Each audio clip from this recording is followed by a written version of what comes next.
Ao longo da história, as perturbações da mente foram vistas de diferentes formas. Se casos de ansiedade, depressão, problemas do sono, dependências e compulsões sempre existiram, hoje, diante do fenômeno da pandemia e aumento exponencial destes transtornos mentais, como interpretá-los e compreendê-los? Transtornada mente. Uma visão da psiquiatria. Tema desta série do Café Filosófico. Os tempos pós-modernos colocaram em xeque alguns valores tradicionais de nossa cultura. Muitos foram sendo questionados e outros até abandonados. Por outro lado, novos imperativos se ergueram. Ter que vencer, fazer sucesso, ser empresário de si mesmo, ter que ser feliz, nem que seja só na foto. Se tudo só pode ser alegria e sucesso, para onde foi que relegamos o insucesso? O poder chorar e o poder sofrer. Que lugar, afinal, deixamos para sentimentos que sempre fizeram parte da vida, como a tristeza? O que representa assumir-se triste nos dias atuais, quando a fronteira entre tristeza e depressão parece ter ficado tão tênue? Eu diria que a tristeza é como a febre. A tristeza é um sinal de que algo não está bem. Algo em minha vida precisa mudar. A tristeza me leva à reflexão. Ninguém toma uma grande decisão pulando o carnaval. Então, a tristeza, além de ser um sinal como a febre, ela tem esse potencial transformador. É diferente da depressão doença. E quando eu falar depressão hoje, eu estou me referindo a uma doença chamada depressão. Eu não estou me referindo àquele deprê que a gente usa no dia a dia. Hoje eu estou meio deprê. Não. Eu estou falando de uma doença que tem base biológica e que é muito dura de ser suportada. A depressão, ela emerge, como toda experiência humana, do entrelaçamento entre tudo o que nos compõe, da química dos hormônios ao funcionamento dos órgãos, do cérebro, do organismo como um todo, das nossas relações, as relações primitivas da infância, situações bruscas que nos acometem hoje, a perda de um paciente querido, agora na pandemia a gente vê isso permanentemente acontecendo, e também deriva do que emerge do ambiente em que a gente vive. Do mundo cultural, do mundo físico, do mundo simbólico que nos cerca, onde respiramos, o ar que respiramos, que pode ser caloroso, pode ser reassegurador ou pode ser hostil, severo, pode ser agressivo, pode nos acalmar ou pode exigir de nós mais do que somos capazes de dar. Então, eu gostaria que você me falasse um pouco sobre como é que você vê a nossa, eu digo pacientes, médicos, terapeutas, a nossa atitude frente ao fenômeno da depressão, quando a gente lida com uma pessoa deprimida, tendo em conta esse pano de fundo cultural, social, em que parece a depressão se tornou uma espécie de marca do nosso tempo, um sintoma da nossa época. Pensando na pandemia, enfim, um bom ato falho, pensando nessa pandemia da depressão, o que você diria que ela revela sobre os impasses, os problemas, as dificuldades inerentes a esse contexto atual e como fazer para, do nosso ponto de vista, lidarmos com essa dimensão tão decisiva desse fenômeno que é vivido idiosincraticamente, mas que tem todos esses elementos externos como determinantes do que emerge como idiosincrasia em nós. Obrigado, Benilton Bezerra. Eu tenho 2 agradecimentos a te fazer. O primeiro pela tua pergunta. É uma pergunta incitante. Mas o segundo agradecimento é pela sua produção científica, que ajudou tanto a mim e a outros psiquiatras refletirem sobre a nossa especialidade e sobre a atenção em saúde mental em nosso país. Muito obrigado. Numa dimensão super macro, eu falei rapidamente sobre as consequências desses tempos pós-modernos, em que alguns valores foram destruídos, questionados, o pensamento indo de um lado para outro, tudo pode. A internet nos deu voz, independentemente da nossa sabedoria, muito ou pouca. Então nós estamos num tempo em que houve uma banalização do conhecimento científico e de algumas instituições que antes nos balizavam. Previdência social, a igreja,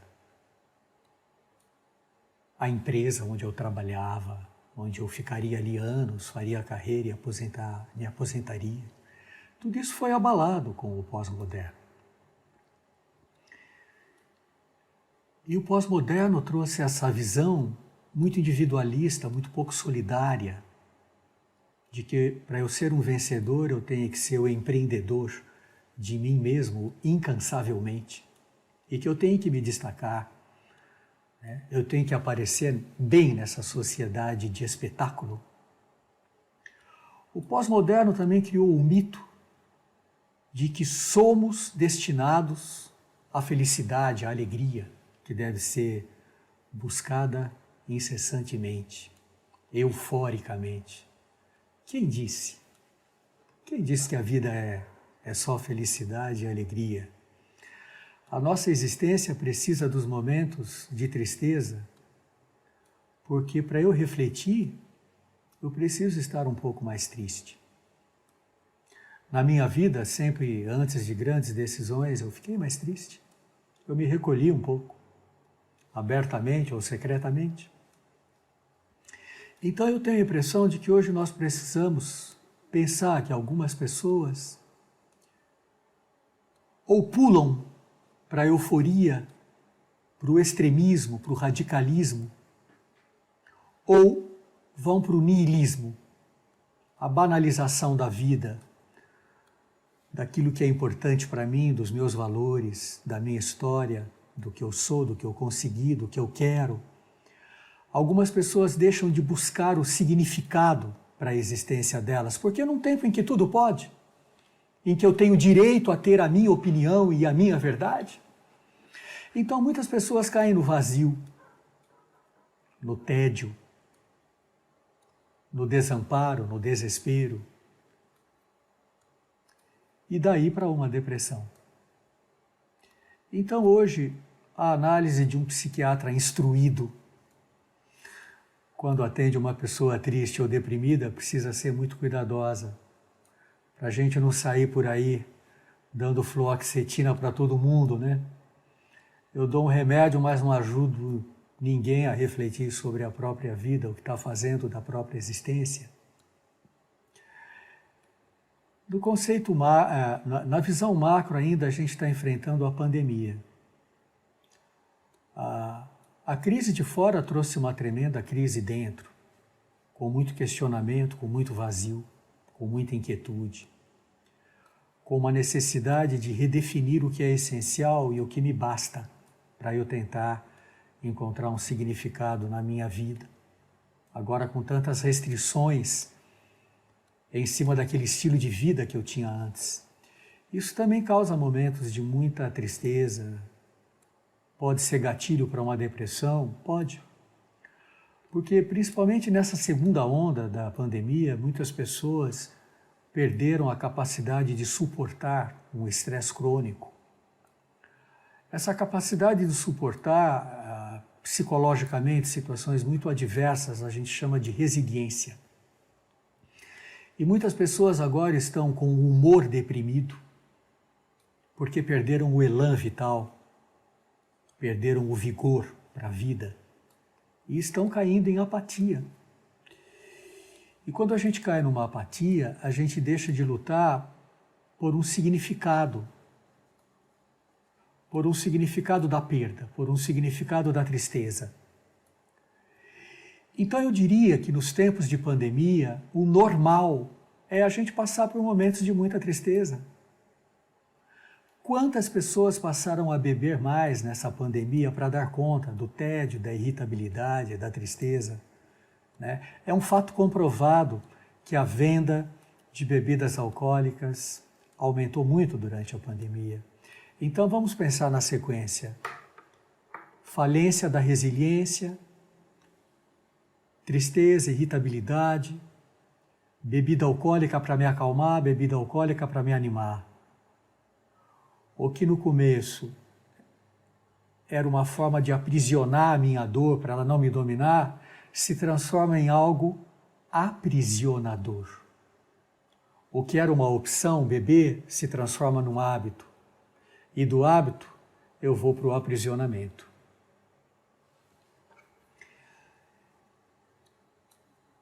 E essa sequência é uma sequência perigosa. Falência da resiliência, exaurimento, depressão, dependência de álcool, desespero, risco aumentado de suicídio. Uma época em que há muitas perdas de emprego, de rendimento financeiro, de pessoas queridas, a perda de alguns pontos no meu planejamento de vida que já foram adiados várias vezes e agora eu nem sei quando eles vão poder acontecer de novo. Então tudo isso pode funcionar sim como um gatilho para a depressão.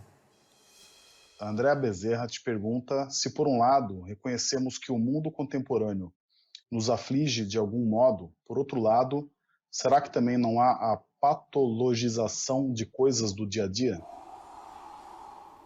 Com certeza. Essa é uma das coisas com as quais eu sempre me debato, que é a medicalização, a psiquiatrização de coisas usuais da vida. É que nós temos muitas vezes um nível menor de tolerância. Nós estamos numa sociedade em que há muito imediatismo, esperam-se respostas muito rápidas para os problemas e para as crises que a gente enfrenta na vida. Então, sim, de fato, pode haver situações em que um médico vai dar antidepressivo para as lágrimas de uma pessoa. Mas não é assim que se faz psiquiatria. Nós temos que ter o conjunto de sintomas, nós temos que ter um quadro, nós formulamos um diagnóstico. Uma pessoa que chega com sintomas de depressão, ela pode não estar sofrendo de uma doença. Ela pode estar enfrentando uma crise, um momento difícil da vida dela. Então nós temos que tomar muito cuidado para não psiquiatrizarmos a dificuldade de estudo e dar Ritalina. A tristeza pelo término de um relacionamento e dar antidepressivo. A ansiedade porque eu não aguento mais o meu trabalho e darmos ansiolítico. Não adianta a gente medicar sintomas e as pessoas não tentarem melhorar a sua condição de existência. No próximo bloco... Quando a predisposição biológica é muito forte, eu posso ser acometido por depressão no melhor momento da minha vida. Tanto que eu vou procurar a causa e não vou encontrar.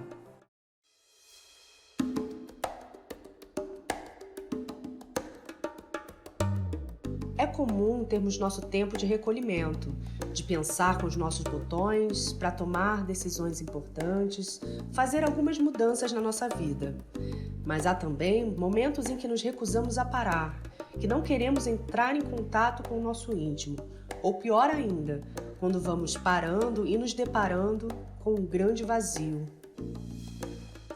Mas há mais alguma coisa. Nessas horas lentas e vazias, sobe-me da alma à mente uma tristeza de todo ser. A amargura de todo ser ao mesmo tempo. Uma sensação minha e uma coisa externa, que não está em meu poder alterar. A Rafaela Pessoa te pergunta se a depressão tem cura ou é uma doença tratável que tem que se aprender a conviver. E o Ângelo pergunta, numa pergunta relacionada, né? Se a depressão tem cura mesmo ou temos que tratar para sempre. Bom, existem várias apresentações da depressão. A depressão tem várias faces e diferentes evoluções. há pessoas que ao longo da vida têm várias crises de depressão.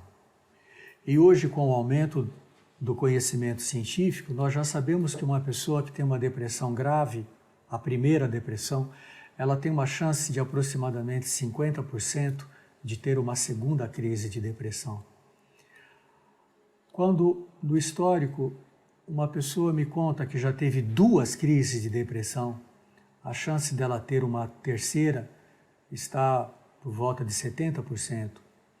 Agora, alguém que me relate que já teve 3 crises de depressão, a chance dela ter uma quarta é próxima de 100%. Então, nesses casos em que a depressão vai e volta ao longo dos anos, é aconselhável a manutenção de um antidepressivo para que não haja recorrência, para que não haja novos episódios. Há pessoas também que têm uma depressão menos grave em termos de sintomas, mas que dura muito tempo, a ponto de se confundir com a própria personalidade da pessoa. Esse tipo de depressão a gente chama de distimia. Menos sintomas, mas uma duração prolongada, com muita irritabilidade, comentários críticos, corrosivos, né? São pessoas que exibem um mau humor crônico e chegam a ser antissociais. Agora, como eu me referi também ao Hipócrates, né, o pai da medicina, tem pessoas que são naturalmente mais tristes, né? E aí é uma questão de personalidade, né? Nós não temos um medicamento para mudar totalmente a personalidade de uma pessoa, né? Nós temos medicamentos para tratar uma doença, algo que incide e que muda o modo de ser natural de uma pessoa. Então, vamos lá. Nós temos um temperamento mais melancólico, difícil de ser alterado com medicamento. Às vezes, um ou outro aspecto do temperamento melancólico, como a irritabilidade, a agressividade, até pode melhorar com o serotoninérgico, mas a gente não vai mudar totalmente a pessoa. Outras depressões que são mais leves, mas de duração prolongada, com muita irritabilidade, a distimia, sim, podem responder a um bom tratamento antidepressivo. Há outras depressões que vão e voltam, aparecem várias vezes, a gente tem que manter a medicação. Agora, há pessoas que têm uma depressão e a depressão se prolonga cronicamente, sem haver um retorno à normalidade. Sim, infelizmente sim. Há pessoas que podem passar anos sofrendo de uma depressão, a despeito dos nossos melhores esforços para tirá-la daquele estado. Mas, felizmente, é a grande minoria dos casos. A grande maioria, felizmente, a gente consegue ajudar com os tratamentos que temos disponíveis. A Jéssica Brandão te pergunta o que pode desencadear uma depressão em um indivíduo, e o Pablo Martinez te pergunta se existe uma relação direta com transtorno de ansiedade generalizada e depressão. A doença chamada depressão é uma combinação de uma predisposição biológica com acontecimentos de vida, principalmente perdas, lutos mal elaborados ou muito difíceis de serem digeridos. Quando a predisposição biológica é muito forte, eu posso ser acometido por depressão no melhor momento da minha vida. Tanto que eu vou procurar a causa e não vou encontrar. Tanto que é capaz de eu dizer para o meu médico ou ouvir de um parente, mas o que falta na tua vida? Está tudo tão bem, por que você está deprimido? Então, uma pergunta como essa, ela desconhece que a depressão ela pode ser causada quase que exclusivamente por uma forte predisposição biológica. Não precisa algo de ruim acontecer na minha vida.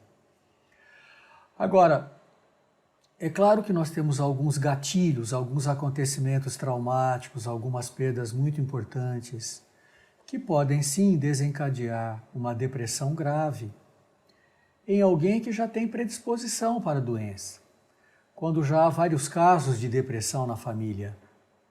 Então, sempre, como acontece com as doenças mentais, o efeito é uma combinação de causas, não é uma causalidade simples, né? Nós ainda não sabemos uma causa única para uma doença mental. É sempre necessário pensarmos em combinação de fatores que levam à doença, desde os genéticos até a vida intrauterina, até os primeiros anos de desenvolvimento da vida, a adolescência, né? Hoje nós sabemos, por exemplo, que abuso e negligência durante a infância levam a muitos problemas mentais na vida adulta, incluindo depressão, incluindo dependência química, incluindo suicídio, né? Então, eu tenho a impressão de que a gente sempre tem que pensar em multicausalidade e não em causa única para a depressão. Há pessoas que têm muitos sintomas de depressão e que não são tão ansiosas. É uma depressão mais lentificada, digamos assim. Mas também é frequente que junto com a depressão tenha muitos sintomas de ansiedade. Porque as doenças mentais, elas têm vários sintomas em comum, né? E os sintomas de ansiedade, eles podem aparecer no transtorno bipolar, na esquizofrenia, na depressão, no transtorno de déficit de atenção. Os sintomas de ansiedade são muito comuns. Então, com frequência, atendemos pessoas que estão com o humor deprimido, que não estão conseguindo se animar com as coisas que antes as deixavam animadas na vida, prazerosas, né? Mas que também tem muita inquietude, preocupações excessivas, aperto no peito, muitos sintomas corporais. Nesses casos, a gente diz que há uma combinação de sintomas de depressão com sintomas de ansiedade. O Leonardo Brandão te pergunta de que forma os padrões sociais, como o padrão de beleza, por exemplo, podem contribuir para a depressão e doenças mentais. Não há dúvida, isso já é até relatado como depressão do Facebook, né? Porque as redes sociais virtuais, elas incentivaram as pessoas a postagens de lugares bonitos, né, prazerosos, e com a câmera fotográfica no celular a gente põe a melhor das 30 fotos que a gente tirou, né? Então, às vezes há uma ilusão de que está todo mundo bem e só eu estou mal. E é claro que para uma pessoa que já está sofrendo de depressão, entrar em redes sociais não é recomendável. Aliás, quem sofre de depressão não consegue entrar em rede social, não tem mais prazer, não tem mais paciência, mesmo que anteriormente ela gostasse de redes sociais. Mesmo se eu receber mensagens de pessoas queridas, eu vou dizer que, não, essas mensagens são de praxes, elas não gostam de mim, elas estão automaticamente querendo falar comigo, mas acho que elas não me dão muito valor, não. Isso tudo pode ocorrer com uma depressão.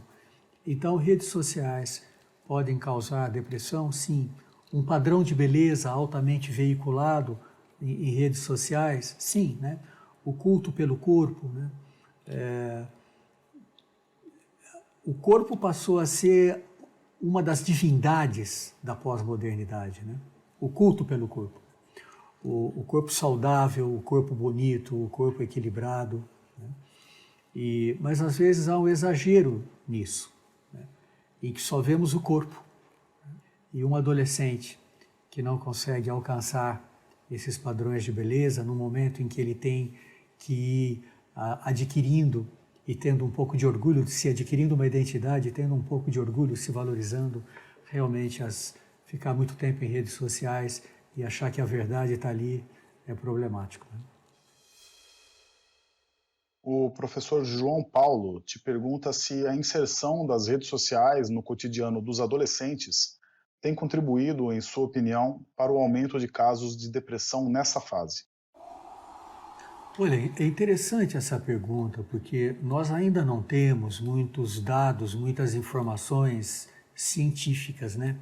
E a gente tem que tomar cuidado com algumas interpretações ou previsões que nós fazemos. Não há dúvida que a pandemia representou um ônus muito grande para o adolescente, né? porque faz parte dessa fase da vida desenvolver a capacidade de se relacionar, né? De se relacionar com o diferente, de fazer novas amizades, de refletir junto com um amigo sobre grandes questões que cercam a nossa existência. Faz parte dessa fase procurar uma parceria emocional, afetiva, sexual. Então, os adolescentes estão sentindo muita falta. Agora, outros se defenderam com o distanciamento físico. Passaram a gostar de ficar em casa. Passaram a me dizer que estão preocupados com a época em que terão que dar a cara de novo, fazer experimentos sociais de relacionamento. Então, alguns adolescentes usaram o mundo virtual para nele se refugiarem e correrem menos os riscos dos relacionamentos reais, não virtuais. E se antes nos desesperávamos com um adolescente trancado no quarto olhando para a tela de um smartphone ou de um laptop, agora eles ficam lá, eles têm a justificativa para permanecerem longo tempo ali na internet. Então tudo isso é muito novo. Quanto de patologia isso poderá trazer, quanto de comprometimento no desenvolvimento emocional dos adolescentes. Porque se nós formos fazer as contas, nós vamos chegar a quase 2 anos de ensino à distância, né? Nós não temos ideia de quando vai se normalizar o funcionamento presencial nas escolas, né? O impacto disso nós vamos precisar esperar um pouco mais para termos respostas científicas. Eu só estou trazendo aqui os 2 lados, né? O lado que é elogiável, né? Podemos, pelo menos a classe média continuou a estudar à distância, mas a gente precisa pensar que uma grande proporção de brasileiros, a maioria, não tem uma internet potente que permita o bom funcionamento dessas plataformas digitais de ensino à distância, né? Nós não podemos nos esquecer disso. Então nós teremos grandes desafios, inclusive, para podermos recuperar alguma coisa que deixou de ser passada em termos de conteúdo para os adolescentes, mas também em termos de experiências vivenciais que só o contato real com outro ser humano permite. No próximo bloco, muitos autores consideram que a depressão é uma doença sistêmica. O que quer dizer isso em medicina? É uma doença que pega todo o nosso organismo.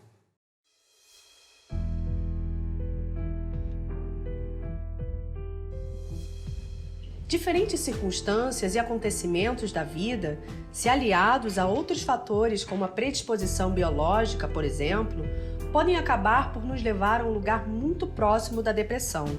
Mas nem sempre esta visitação ao mais sombrio e triste nos deixa presos ali. Há saídas. E não sei o que sinto, não sei o que quero sentir, não sei o que penso nem o que sou. Toda a amargura retardada da minha vida despe aos meus olhos sem sensação o traje de alegria natural de que usa nos acasos prolongados de todos os dias. Verifico que tantas vezes alegre, tantas vezes contente, estou sempre triste.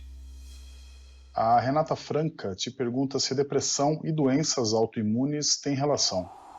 Há total associação entre depressão e doenças autoimunes. Tanto a depressão quanto o estresse crônico alteram a resposta inflamatória e imunológica do nosso organismo. Inclusive, muitos autores consideram que a depressão é uma doença sistêmica. O que quer dizer isso em medicina? É uma doença que pega todo o nosso organismo, todos os sistemas que constituem o nosso organismo, incluindo o sistema imunitário, ou imunológico, melhor dizendo. Então, pessoas que têm doenças autoimunes, como as doenças reumatológicas, para citar um exemplo, lúpus eritematoso sistêmico ou artrite reumatoide, essas pessoas têm os seus sintomas dolorosos, inflamatórios agravados durante a depressão. E como disse antes, a própria depressão crônica diminui a imunidade, como também a ansiedade, o estresse crônico. É por isso que algumas pessoas, quando têm depressão, elas passam a sofrer também de outras doenças que são causadas pela queda da imunidade. Desde as viroses até doenças bacterianas, como também, provavelmente, doenças oncológicas, ainda que nesse campo não tenhamos comprovação científica. Tá bem? São só hipóteses. Me refiro às doenças oncológicas. A Aline Dávila, ela gostaria de saber sobre as particularidades da depressão pós-parto. Boa pergunta, Aline. A depressão pós-parto é um dos belos exemplos relacionados à determinação biológica de certas apresentações da depressão. A depressão pós-parto é um anticlímax. E eu diria para você que eu sou psiquiatra em parte, porque eu fiquei impressionado com vários casos de depressão pós-parto que eu fui vendo ao longo da minha graduação. A depressão pós-parto geralmente é mais frequente no fim da primeira gravidez e logo depois da primeira gravidez. Tipicamente aparece entre a primeira e a segunda semana. E são situações assim admiráveis, porque às vezes foi tudo bem na gravidez, havia um desejo grande de ter uma criança, todo enxovalzinho, o quarto arrumado, e a partir de algum momento da primeira, segunda semana, nós temos uma mãe que não consegue olhar para o bebê, cuidar do bebê, se sente incapaz, fica pensando no pior, tem sentimento de culpa, de impotência, e passa a ter ideias terríveis a respeito do que fazer da vida e como ela vai se livrar desse problema terrível que se abateu sobre ela. Isso é depressão pós-parto. A depressão pós-parto ela pode chegar a um nível até delirante, em que a mulher tem alucinações e ideias de que é melhor se matar ou até matar o bebê. Eu estou falando de quadros graves porque é normal que depois de um parto, nos primeiros dias, a jovem mãe sinta cansaço e pode ficar um pouco com o humor para baixo, irritada, não dorme bem. Isso daí é o normal.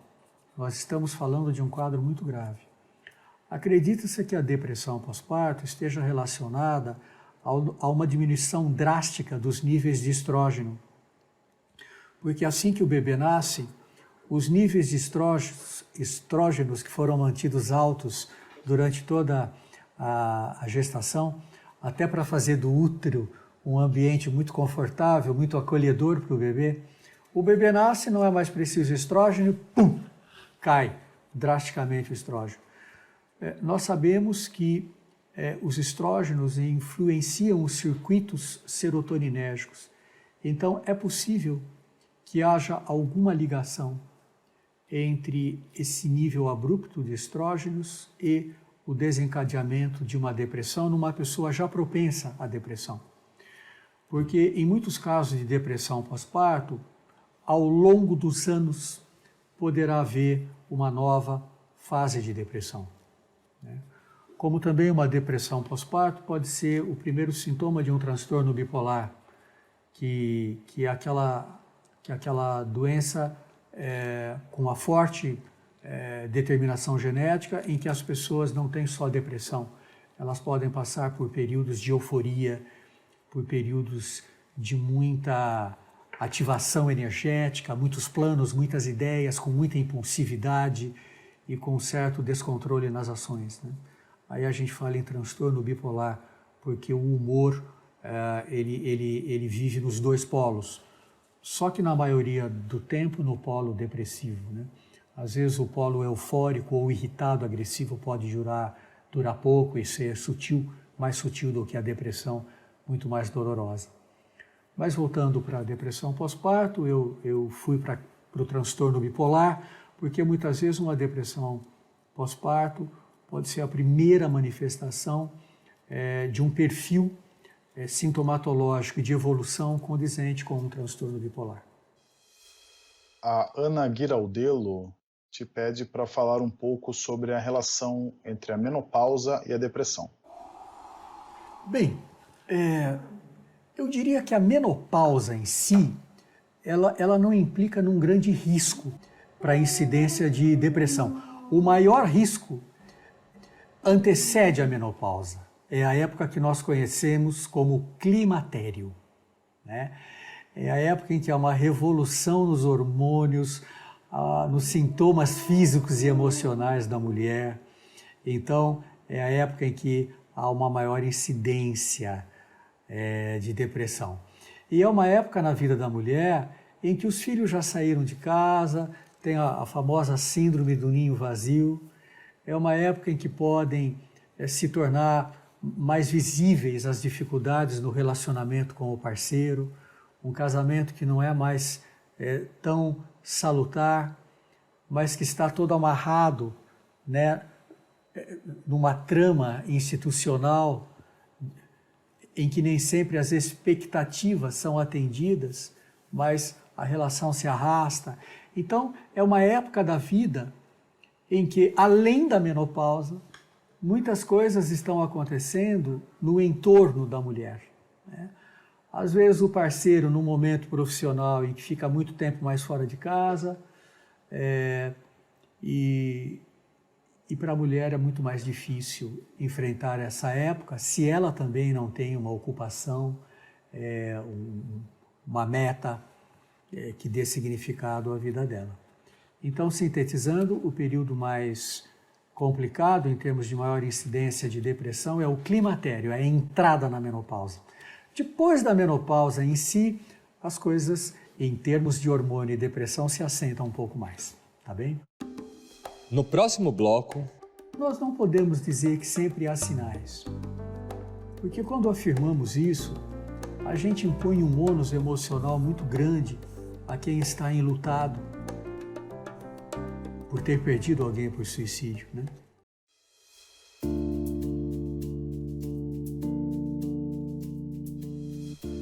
A incerteza é o habitat natural da vida humana, ainda que a esperança de escapar da incerteza seja o motor das atividades humanas.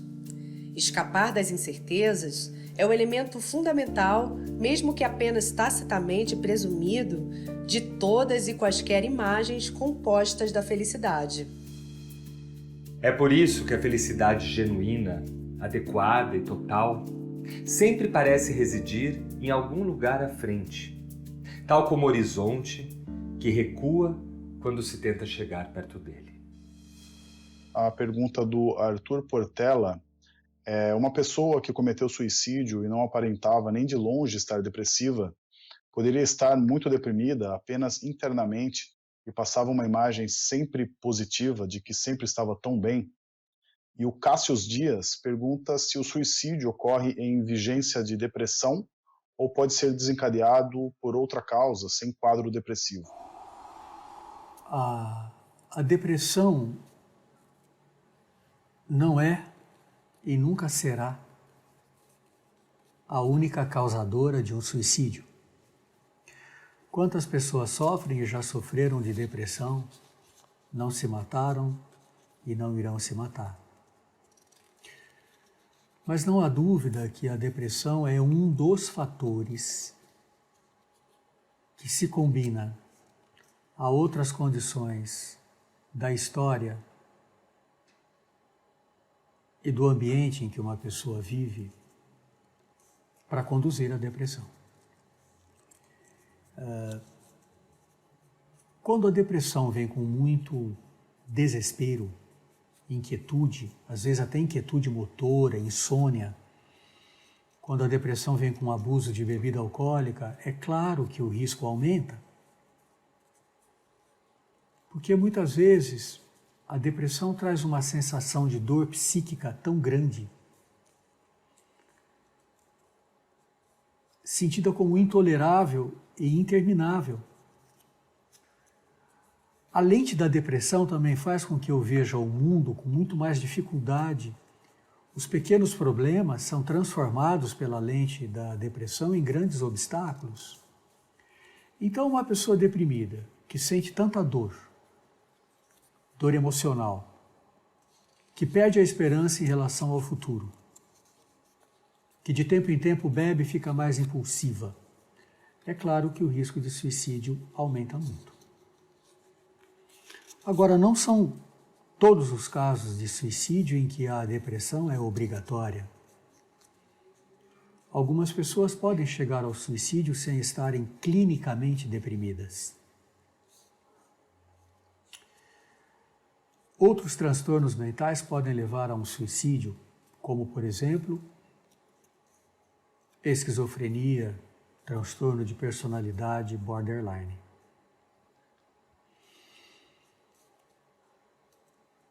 Agora, de fato, algumas pessoas que tiram a própria vida, elas podiam carregar secretamente, no fundo do coração, as marcas da melancolia, sem que demonstrassem isso para a gente. É importante enfatizar, porque uma das coisas que às vezes são faladas durante campanhas de prevenção de suicídio é quem se mata sempre dá sinais. Olha, gente, não é assim. Né? E encontrar os sinais depois de uma ocorrência, bom, eu vou encontrar sinal em tudo. Até num suspiro que a pessoa deu no dia anterior. De fato, algumas pessoas escondem muito bem a intenção e o plano detalhado de se matar.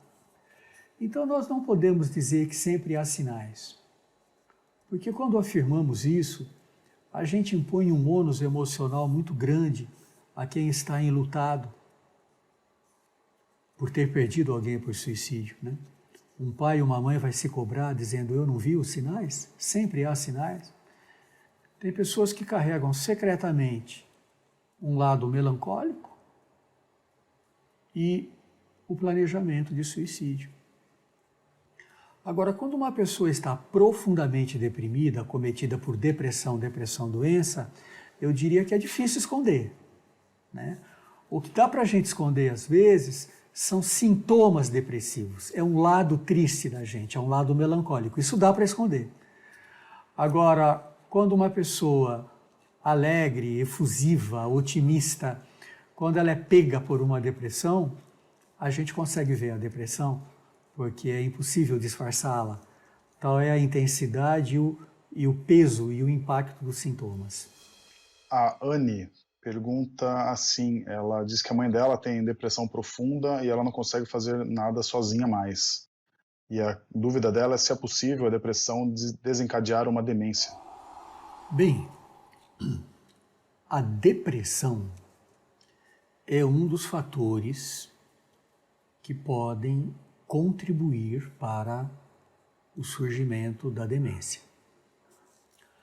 Há algumas depressões que incidem tardiamente na pessoa de idade avançada, que têm relação, inclusive, com isquemia cerebral, com áreas isquêmicas. Essas sim aparecem nos exames de imagem, na ressonância magnética. E os primeiros sintomas de um quadro demencial podem ser uma queda no nível de humor. Então, um quadro depressivo na idade avançada pode ser o início de um quadro demencial, porque às vezes o início da demência vem com muita apatia, né? A pessoa vai perdendo aquele brilho, vai ficando mais desligada, distante. Já a partir do olhar, da postura corporal, a gente percebe isso em algumas pessoas. Outras não. Outras no início da demência podem ficar até mais expansivas, mais falantes, porque perdem os neurônios da área do cérebro que funciona como o nosso freio, como o nosso sistema de contrapeso. A depressão, doença, também é um fator para mais tarde aumentar discretamente a incidência de demência. Agora, pessoas cronicamente depressivas realmente podem ficar dependentes dos outros e podem, às vezes, dar muito trabalho para a gente, porque elas passam para a gente a sensação de que elas não querem reagir, que elas não ajudam e não se ajudam, né? Que é falta de força de vontade. E não é bem assim, né? Então nós temos que tomar muito cuidado nas nossas análises, porque dependendo da personalidade, algumas pessoas entram na depressão e depois não saem do papel de doente, mesmo tendo melhorado da depressão. Então vocês me desculpem o lugar comum da minha frase, mas cada caso é um caso, né?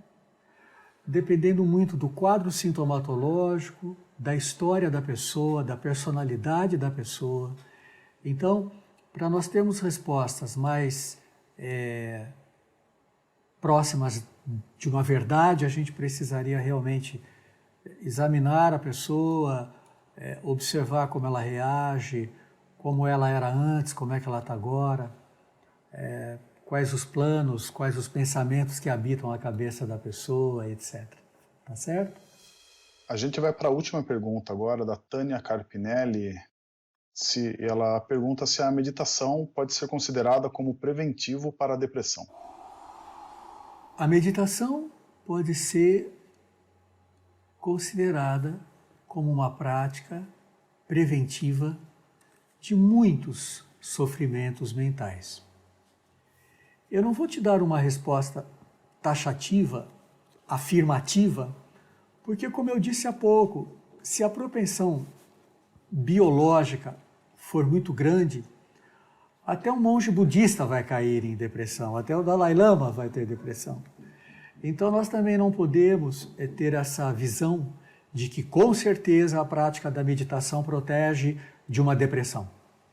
Mas não há dúvida que a prática da meditação é uma das coisas que eu mais tenho incentivado os meus pacientes a fazerem. E quando não é possível meditar, começar com exercícios de atenção plena, isso que a gente chama de mindfulness. Porque também quando a gente manda um ansioso meditar, ele fala, pelo amor de Deus, eu não consigo ficar lá parado 3 segundos. É claro, o ansioso por ser ansioso, ele já quer sair meditando que nem o Dalai Lama. Aprender a meditar é que nem aprender a ler e escrever. Tem que ser passo a passo, sem um alto nível de desempenho e de exigência. Sim, a prática de meditação, falando de maneira mais popular, nos protege de muitas loucuras. É muito importante aprendermos a meditar. Em qualquer momento da vida, aprender a meditar. A depressão não acomete apenas pessoas fracas. Pessoas que têm de tudo ficam deprimidas. Pessoas muito obreiras ficam deprimidas. Então, quando a gente estiver ao lado de uma pessoa que sofre de depressão, não adianta a gente fazer uma conclamação para que ela vença, para que ela reage, porque isso só vai aumentar o peso que aquela pessoa já enfrenta por estar deprimida. É melhor estarmos ao lado, ajudar na medicação, fazer pequenas coisas que possam ajudar aquela pessoa a se animar, tentar com delicadeza contrapor-se àquele negativismo, aquela lente que faz com que a pessoa ache que está tudo errado, que ela não vai melhorar, que ela é uma farsante, né? E não ficar impregnado pela impotência que a depressão dá. A pessoa não melhora não é porque ela não quer nos ajudar, é porque ela, por estar deprimida, não consegue se ajudar. Mais reflexões no site e Facebook do Instituto CPFL e no canal do Café Filosófico no YouTube. E há grupos na UERJ, na UFRJ, na URGS, também na PUC de São Paulo, há grupos que se organizaram para prover psicoterapia para pessoas enlutadas durante essa pandemia. Psicoterapia online e gratuita.